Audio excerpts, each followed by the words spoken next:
Mayank, assistant officer geography. एक बार फिर आप सभी का स्वागत करता हूं मैं अपने चैनल प्रोफेसर डायरी पर। इस वीडियो में हम पढ़ने जा रहे हैं घटना चक्र की भारतीय इतिहास की बुक को, जिसका हम पहला टॉपिक यानी पाषाण काल, उसके सभी क्वेश्चंस को इस वीडियो में कंप्लीट करेंगे। तो बिना देरी किए चलते हैं अपने पहले क्वेश्चंस पे। इस किताब के जो पहला चैप्टर है उसका नाम है आपका प्राचीन भारत का इतिहास। ठीक है, तो इससे हम इसकी थ्योरी नहीं पढ़ने वाले इस वीडियो में, हम इसके केवल क्वेश्चंस डिस्कस करेंगे। इसकी जो थ्योरी है उसकी मैं प्लेलिस्ट अलग वीडियो बना दूंगा। मैं थ्योरी इस बुक से नहीं कराने वाला, क्योंकि इसमें सारे जो क्वेश्चंस हैं उन्हीं को वन लाइनर के फॉर्म में दे रखा है। इसकी जो थ्योरी कराऊंगा मैं, वो एक जो हमारी बेसिक बुक होगी तमिलनाडु हिस्ट्री वाली, या ओल्ड बुक होगी ओल्ड एनसीईआरटी, उससे कराऊंगा। ठीक है, यहाँ पर आप केवल क्वेश्चंस की प्रैक्टिस करेंगे। ठीक है, तो हम चलते हैं अपने पहले क्वेश्चंस पे। और हमारा पहला क्वेश्चन आता है, रॉबस ब्रूसपुट थे। रॉबस ब्रूसपुट कौन थे? क्या ये भूगर्भ वैज्ञानिक है, पुरातत्वविद है, पुरा वनस्पति शास्त्री हैं, या इतिहासकार हैं?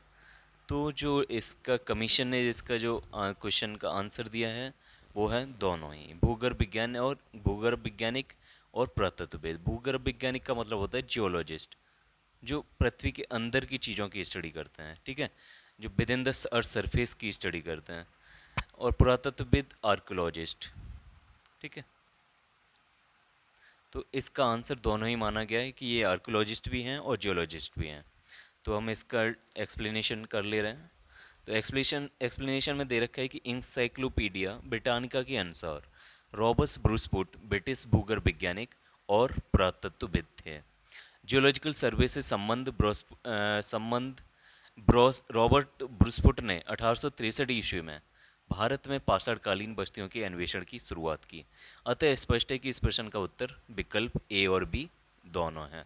ठीक है, नेक्स्ट क्वेश्चन हम कर रहे हैं, कोपेनहेगन संग्रहालय की सामग्री से पाषाण कांस्य और लौह युग का त्रियोगी विभाजन किसने किया है?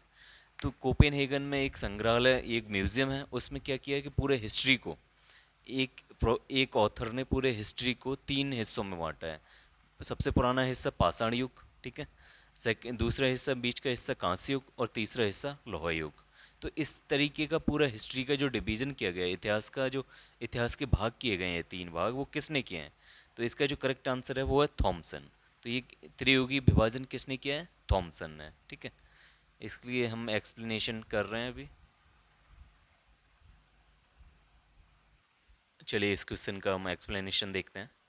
तो इसमें दे रखा है कि डेनमार्क की कोपेनहेगन संग्रहालय में 1818 और 1820 में एक आयोग की रिपोर्ट के अनुसार सामग्री के आधार पर पाषाण कांस्य और लौह युग का त्रियुगी विभाजन क्रिश्चियन जर्गेन, ये इनका पूरा नाम है, जर्गेनसन थॉमसन ने किया है। ठीक है, यद्यपि थॉमसन ने 1836 ईस्वी में इसी वर्गीकरण के अनुसार संग्रहालय की वस्तुओं का विवरण प्रकाशित किया था। ठीक है, तो इनका पूरा नाम क्या था? जर्गेनसन थॉमसन। इन्होंने ये पूरा डिवाइड किया है पूरे समय को। क्वेश्चन नंबर तीसरा है कि उत्खनित प्रमाणों के अनुसार पशुपालन का प्रारंभ कब हुआ है? तो पशुपालन कब से स्टार्ट हुआ है? तो ये सबसे क्वेश्चन पहला दे रखा है कि निचले पूर्व पाषाण काल में, दूसरा देख है मध्य पूर्व पाषाण काल में, ऑप्शन सी ऊपरी एवं पाषाण काल में, ऑप्शन डी मध्य पाषाण काल में। तो पशुपालन का शुरुआत कब हुआ, खेती यानी कृषि का शुरुआत कब हुआ, और आग की खोज कब हुई, पहिए की खोज कब हुई, ये हम सारी चीज़ें डिस्कस करेंगे इस थ्योरी में। ठीक है, तो चलिए हम इसकी भी एक्सप्लेनेशन देखते हैं। तो ये पशुपालन का जो शुरुआत हुआ था वो कब हुआ है? तो इसका जो करेक्ट आंसर है वो होगा मध्यपाषाण काल। मध्यपाषाण काल में ही बागोर एरिया है, आदमगढ़ एरिया है, इन सब जगहों पे क्या हुआ था कि पशुपालन के साक्ष्य मिले हैं इंडिया में मध्यपाषाण काल से। ठीक है, ऐसे ही कृषि का जो आरंभ हुआ है वो नवपाषाण काल से, जबकि पशुपालन का शुरुआत मध्यपाषाण काल से। और सबसे पहला पशु जो पालतू बनाया गया वो कौन था? तो वो हमारा वफादार कुत्ता था। ठीक है, इसका एक्सप्लेनेशन हम पढ़ते हैं। मध्यपाषाण काल के अंतिम चरण में पशुपालन के साक्ष्य प्राप्त होने लगते हैं। कहाँ कहाँ से प्राप्त होने लगते हैं? तो ये साक्ष्य हमें मिले हैं भारत में आदमगढ़, जो अभी मध्य प्रदेश में है, होशंगाबाद मध्य प्रदेश में, तथा बागोर बागोर कहाँ पे है? राजस्थान में। राजस्थान के बागोर से और मध्य प्रदेश के आदमगढ़ से भारत में पशुपालन के साक्ष्य, सबसे सर्वप्रथम पशुपालन के साक्ष्य प्राप्त हुए हैं। और ये साक्ष्य कितने पुराने हैं? ये हैं मध्यपाषाण काल के। तो ये दो चीज़ें आपको ध्यान रखनी है, ठीक है। चलिए नेक्स्ट मूव करते हैं नेक्स्ट क्वेश्चन पे। तो नेक्स्ट क्वेश्चन यही है कि मध्यपाषाणिक प्रसंग में पशुपालन के प्रमाण जहाँ मिले हैं वह स्थान क्या है? ये यूपीपीसीएस 2008 में आया हुआ है, ठीक है। तो ये अभी हमने पढ़ा कि पशुपालन के साक्ष्य कहाँ कहाँ से हमें मिले हैं। एक है आदमगढ़ और दूसरा क्या है? बागोर। बागोर कहाँ से है? आपका राजस्थान से, ठीक है। आदमगढ़ कहाँ से है? मध्य प्रदेश से। तो ये इसमें कौन सा दे रखा है? आदमगढ़, ठीक है, ये करेक्ट हो गया। नेक्स्ट मूव करते हैं क्वेश्चन नंबर 5। निम्नलिखित में से किस स्थल से हड्डी के उपकरण प्राप्त हुए हैं? हड्डी के उपकरण कहाँ से मिल रहे हैं, ठीक है। स्टोन एज में किसके उपकरण मिल रहे थे? पत्थरों के उपकरण मिल रहे हैं, लेकिन उन्हीं जगहों पर हड्डी के औजार भी मिले हैं, ठीक है। तो ये कहाँ से मिले हैं? तो ये दो जगह से इसका प्रमाण है। यूपीपीसीएस मेंस में आया हुआ था, जब मेंस में ऑब्जेक्टिव क्वेश्चन आते थे, अब नहीं आते 18 के बाद। तो वहाँ पे इसका जो करेक्ट आंसर माना गया है वो मदहदा तथा सराय नाहर राय, इन दोनों जगहों पर ही हड्डी से बने हुए उपकरण प्राप्त हुए हैं, ठीक है।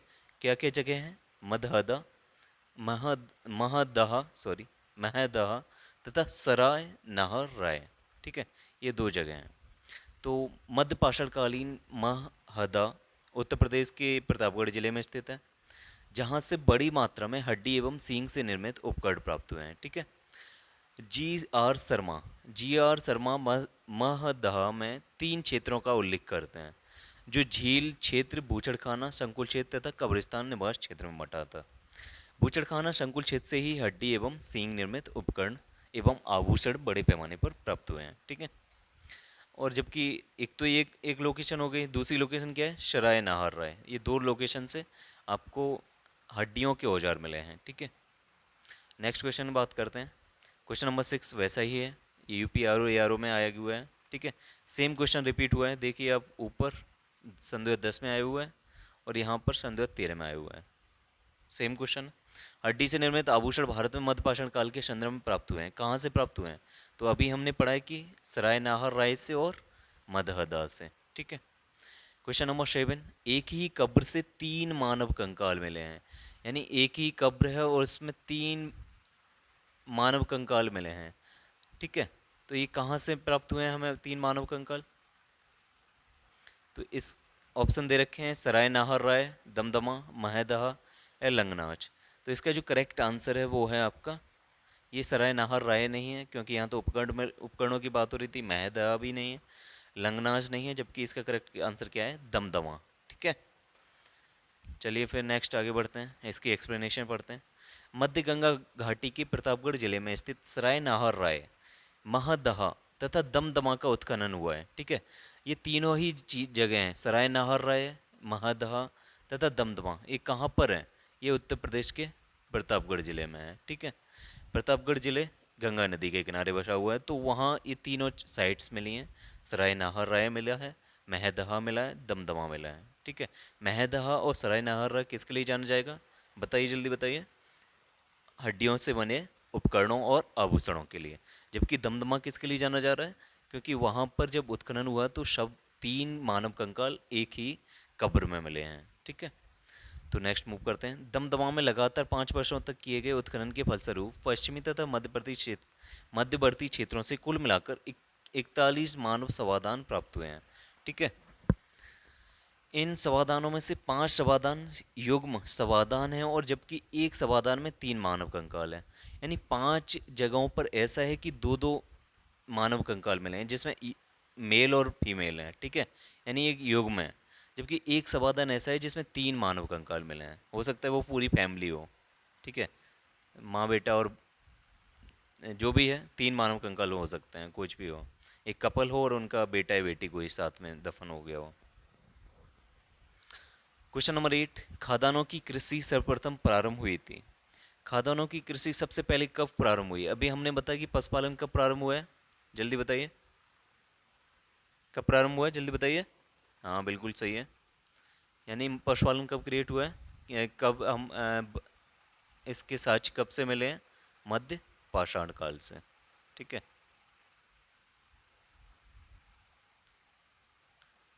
और कहाँ कहाँ से प्राप्त हुए थे?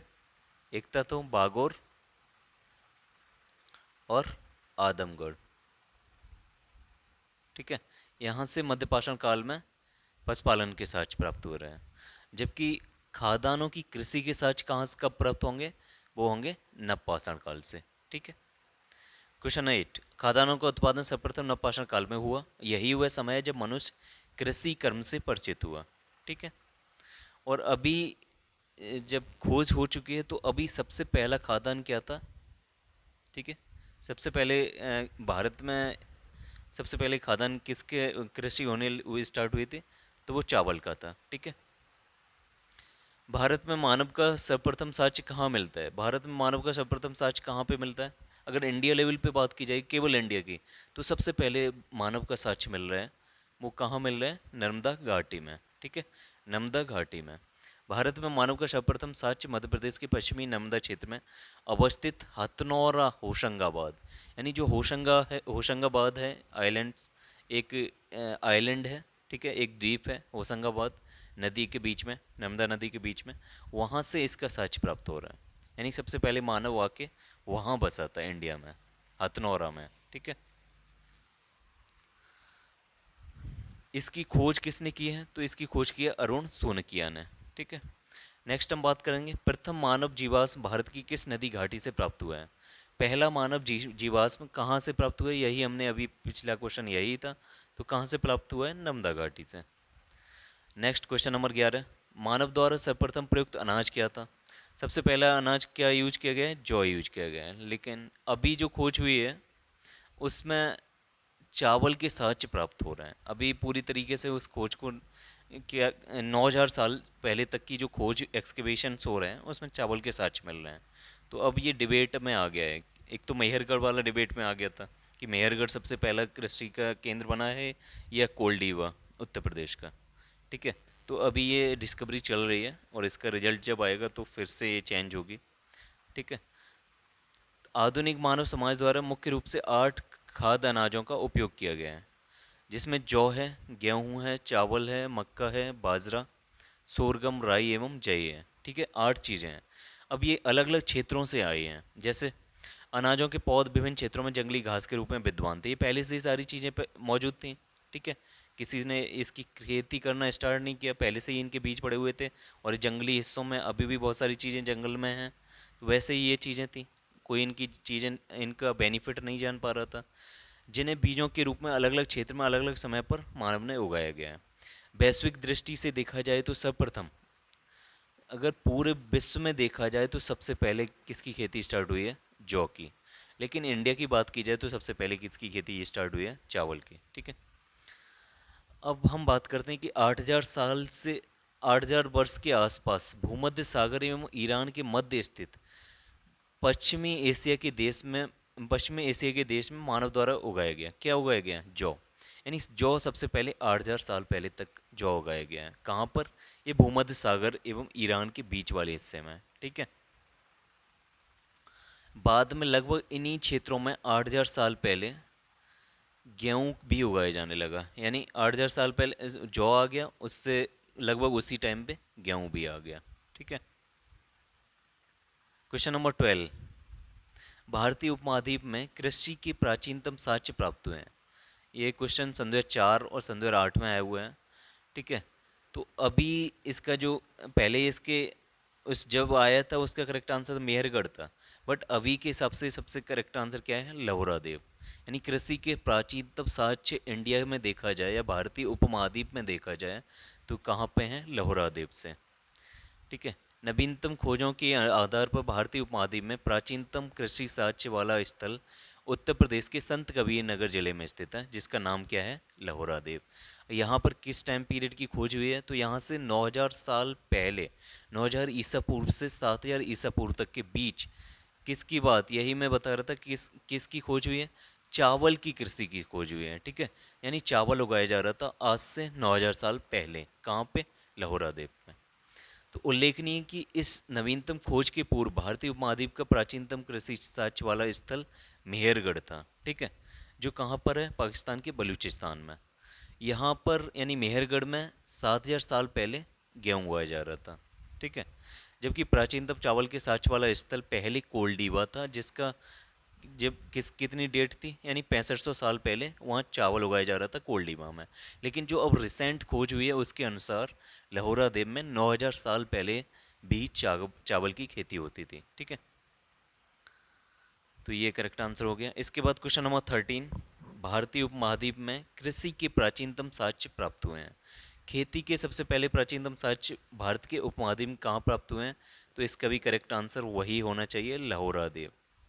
ठीक है, बट लाहौरा देव यहाँ पर मौजूद नहीं है, तो यहाँ पे इसका करेक्ट आंसर क्या हो जाएगा? मेहरगढ़।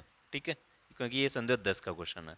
अब अगर यही क्वेश्चन अब बनेगा तो उसमें मेहरगढ़ हट के लाहौरा देव भी उसमें आंसर होगा। ठीक है, ऑप्शन में होगा।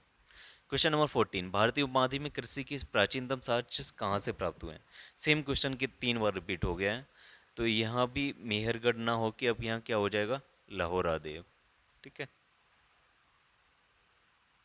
क्वेश्चन नंबर 15, नवपाषाण युग में भारतीय उपमहाद्वीप के उत्तर पश्चिमी क्षेत्र में निम्नलिखित में से किस स्थान पर कृषि के अभ्युदय के प्रारंभिक प्रमाण प्राप्त हुए हैं? ठीक है, तो कृषि वही सेम क्वेश्चन फिर से रिपीट हुआ है, तो यहाँ पर भी मेहरगढ़ की जगह अब क्या हो जाएगा? लाहौरा देव। अब रट ही गए होंगे अब। ठीक है, लाहौरा देव आपको रट चुका है, अब आप गलत नहीं करेंगे किसी भी कीमत पे। क्वेश्चन नंबर 16, भारत में पशुपालन एवं कृषि के प्राचीनतम साक्ष्य प्राप्त हुए हैं। तो इसका जो करेक्ट आंसर है वो है मेहरगढ़, लेकिन अब नहीं है। ठीक है, अब लाहौरा देव। उस स्थल का नाम बताइए जहाँ से प्राचीनतम स्थायी जीवन के प्रमाण मिले हैं। ठीक है, जहाँ से प्राचीनतम स्थायी जीवन के प्रमाण मिले हैं। अब स्थायी जीवन कहाँ पे हो सकता है? लोग पहले क्या थे? वॉन्डरर थे, यानी एक जगह से दूसरी जगह चलते रहते थे अपने पशुओं को लेके, क्योंकि जहाँ पर उन्हें खाना मिलता था वहाँ पे वो रुक जाते थे, और वहाँ पर खाना ख़त्म हुआ तो नेक्स्ट बढ़ जाते थे। लेकिन स्थायी जीवन कब होगा? स्थायी जीवन तब होगा जब कृषि आ गई, जब खेती करने स्टार्ट हो गए, जब उन्हें खाना हमेशा हर साल यानी साल भर उन्हें खाना एक ही जगह पे मिलने लगा, खेती के बाद, कृषि के बाद। तो फिर वो लोग वहीं पर रुकना स्टार्ट हो गए, यानी गांव बनना स्टार्ट हुए। ठीक है, गांव बन के शहर बड़े हुए। ठीक है, फिर साम्राज्य बनना स्टार्ट हुआ, राजा बनना स्टार्ट हुआ। तो स्थायी जीवन किससे किससे पनपा? कृषि से पनपा। जब कृषि आ जाएगी तभी तो स्थायी जीवन आएगा। तो कृषि का सबसे पहला सच क्या है? लाहौरा देव। लेकिन यहाँ पर लाहौरा देव है नहीं, तो हम अभी तक, क्योंकि ये सन 2008 वाला क्वेश्चन है, तो कृषि का सबसे प्राचीनतम साक्ष्य उस टाइम पे क्या था? मेहरगढ़। इसी वजह से यहाँ पे स्थायी जीवन की भी शुरुआत सबसे पहले हुई थी। ठीक है, वही इसमें लिखा हुआ है कि दिए गए विकल्पों में प्राचीनतम स्थायी जीवन के प्रमाण सर्वप्रथम बलूचिस्तान के कच्ची मैदान स्थित मेहरगढ़ से प्राप्त हुए हैं, जिसकी प्रमाणित तिथि 7,000 पहले की है, 7,000 ईसा पूर्व की है। ठीक है। क्वेश्चन नंबर 18, निम्नलिखित में से किन स्थानों पर मध्यपाषाण काल में पशुपालन के प्रमाण मिले हैं? ये हम क्वेश्चन पहले भी कर चुके हैं। इसके पशुपालन के प्रमाण भारत में दो ही जगह पे मिले हैं, एक बागो और दूसरा आदमगढ़। ठीक है, question number C is correct, answer number C is correct. ठीक है, नेक्स्ट हम बढ़ते हैं क्वेश्चन नंबर 19, निम्नलिखित में से किसको चालकोलिथिक युग भी कहा जाता है? चालकोलिथिक। ठीक है, चालकोलिथिक का मतलब होता है, चालको और लेथिक, लेथिक का मतलब होता है रॉक। ठीक है, यानी पत्थर। चालको का मतलब होता है कॉपर। ठीक है, तो कॉपर वाला एज, कॉपर का मतलब ताम्र, रॉक का मतलब पत्थर, ताम्र और पाषाण। तो कॉपर, तो इस चालकोलिथिक का मतलब क्या हो गया? ताम्र पाषाण युग। ताम्र पाषाण युग का मतलब हो गया कि उससे पहले क्या था? पाषाण युग, यानी सारे औजार सब कुछ पत्थरों का बना हुआ था। लेकिन फिर क्या हुआ कि तांबे की खोज हो गई। ठीक है, सबसे पहली धातु जो खोजी गई थी वो तांबा ही था। तो तांबे को फिर उन्होंने पत्थरों के साथ अटैच करके कुछ अच्छे औजार बना लिए, कुछ अच्छे उपकरण बनाने स्टार्ट कर दिए। तो उस टाइम के युग को जब ये सब ताम्र तांबा और पाषाण का मिक्सचर हुआ, यानी उन दोनों को यूज किया गया साथ साथ, तो उस पूरे युग को क्या बोला जाता है? ताम्र पाषाण युग। उसके बाद क्या आया? उसके बाद आया ब्रॉन्ज एज, यानी थोड़ा अगर हम एज के बारे में बताएं तो सबसे पहला युग आता है पाषाण युग, यानी सब कुछ उस टाइम पे क्या था? पत्थरों का बना हुआ था। उसके बाद क्या आता है? ताम्र पाषाण युग, यानी पत्थर और तांबा को मिला के बनाया गया सारे औजार। उसके बाद क्या आया, कांस्य युग। ठीक है, कांस्य युग, कांस्य युग की कौन सी सभ्यता है, इंडस वैली सिविलाइजेशन। हड़प्पा सभ्यता इसी टाइम पीरियड की है, कांस्य युगीन। ठीक है, कांस्य युग की, कांसा क्या होता है, तांबे को टिन से मिला दिया, यानी तांबा तो पहले ही खोजा जा चुका था, बाद में वो टिन बनाना भी सीख गए, तो तांबे को टिन से मिला के क्या बना लिया उन्होंने, जस्ता या कांसा बना लिया। तो उस टाइम का और औजार उनके हार्ड हो गए, अच्छे औजार बन गए, तो वो क्या बन गया, कांस्य युगीन सभ्यता। कांस्य युगीन के बाद क्या आ गया, लोहा। ठीक है, फिर लोहे की खोज हो गई, तो फिर उसके बाद लोहा युगीन सभ्यता। जैसे ही लोहा आया, उन्होंने जंगल साफ कर दिए। ठीक है, बड़े अच्छे अच्छे औजार बनाने लगे, जंगल काटना स्टार्ट कर दिया। अपने जो उनके जो हल हुआ करते थे, पहले लकड़ी के हल हुआ करते थे, फिर जो लकड़ी का हल होता है उसका सिरा, जो नुकीला सिरा होता है, उसमें उन्होंने लोहा लगा दिया, ताकि वो नीचे गहराई तक मिट्टी को खोद सकें।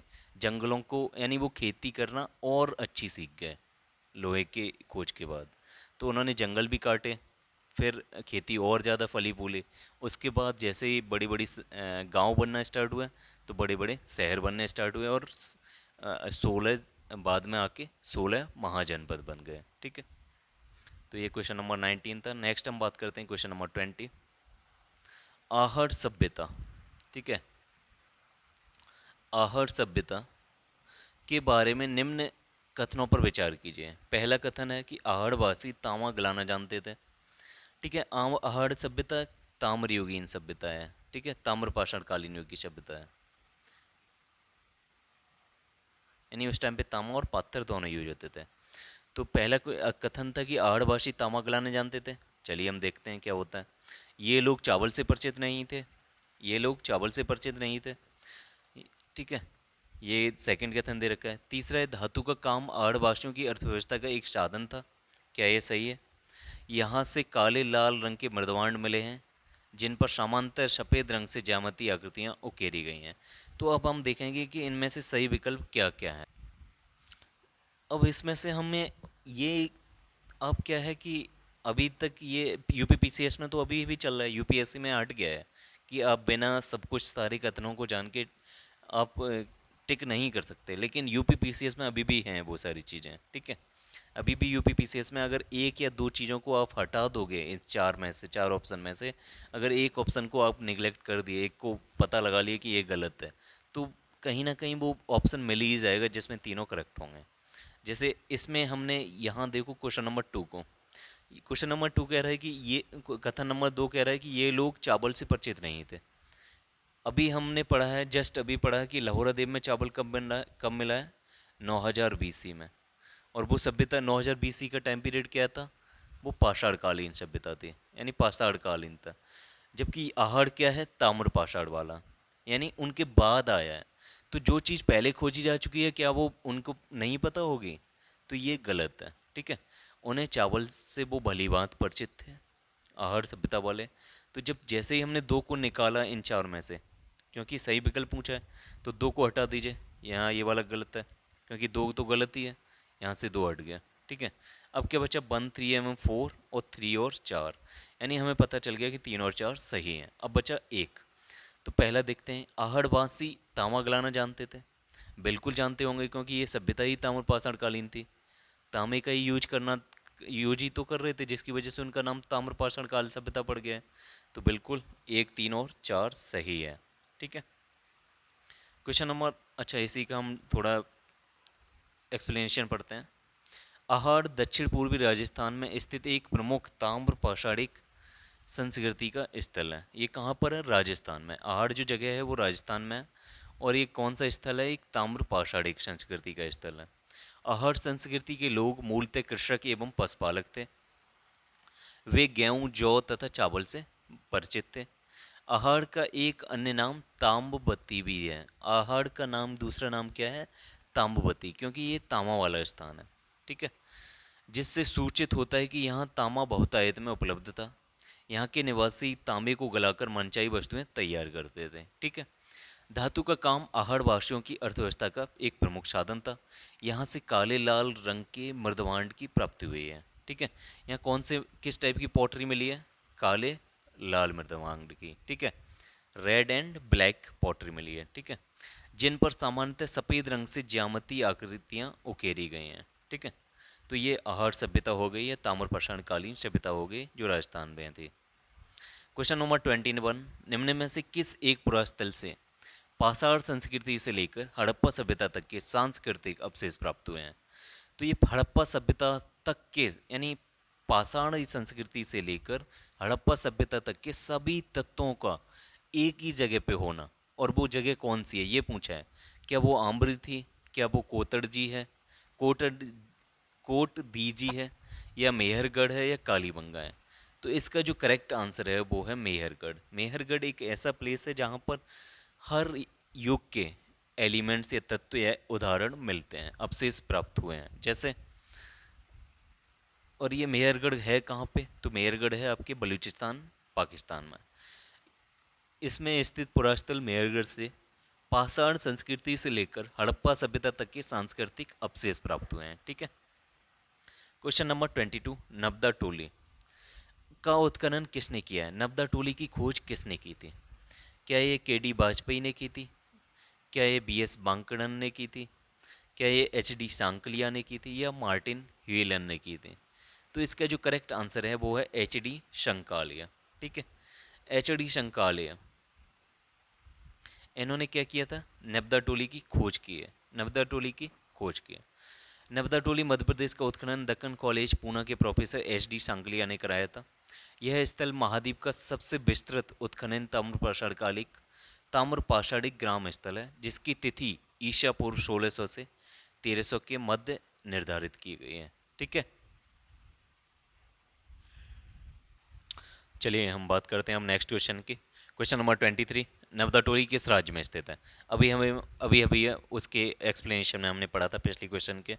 तो ये कहाँ पे है नब्दा टोली? नब्दा टोली मध्य प्रदेश में है। ठीक है, और इसकी खोज किसने की थी? एच डी संकालिया ने। ठीक है, इन्होंने इनका उत्खनन कराया था नब्दा टोली का। क्वेश्चन नंबर 24, 24 के क्वेश्चन नंबर 24, बृहत पाषाण स्मारकों की पहचान की गई है। तो ये बृहत पाषाण स्मारक क्या हैं?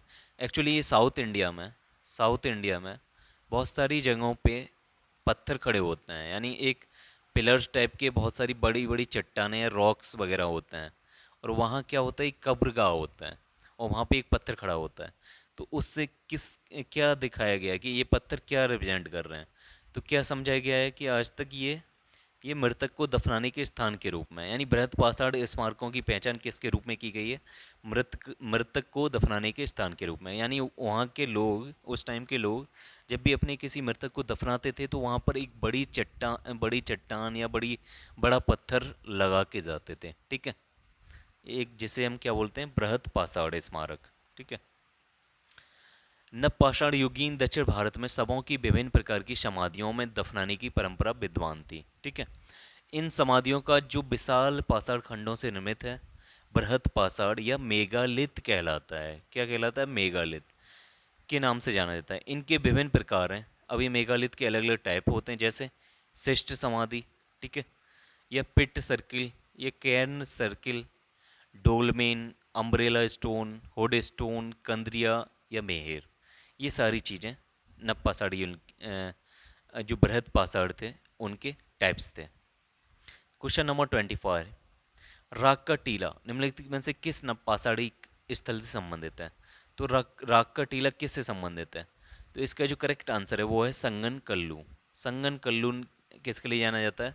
राग के टीले के लिए। ठीक है, कर्नाटक में मसूर के पास बेल्लारी जनपद में स्थित संगन कल्लू नामक नवपाषाणकालीन पुरास्थल से राग के टीले प्राप्त हुए हैं। ठीक है, क्वेश्चन नंबर 26, भीमबेटका किसके लिए प्रसिद्ध है? तो भीमबेटका किसके लिए जाना जाता है? तो भीमबेटका ये कोई भी बता देगा कि ये शैल चित्रों के लिए जाना जाता है। यानी इस पे दीवारों पर, ठीक है, पत्थरों पर शैल चित्रकारी की गई है, यानी पत्थरों पर चित्रकारी की गई है। कहाँ पे? भीमबेटका में। कहाँ पे है ये? मध्य प्रदेश में है। ठीक है, मध्य प्रदेश के रायसेन जिले में स्थित भीमबेटका प्रागैतिहासिक शैल चित्रकला का श्रेष्ठ उदाहरण है। इन गुफाओं में जीवन के विविध रंगों को पेंटिंग के रूप में उकेरा गया है, जिनमें हाथी, शामर, हिरन आदि के चित्र हैं। अब तक लगभग 700 शरणार्थियों की पहचान की गई है।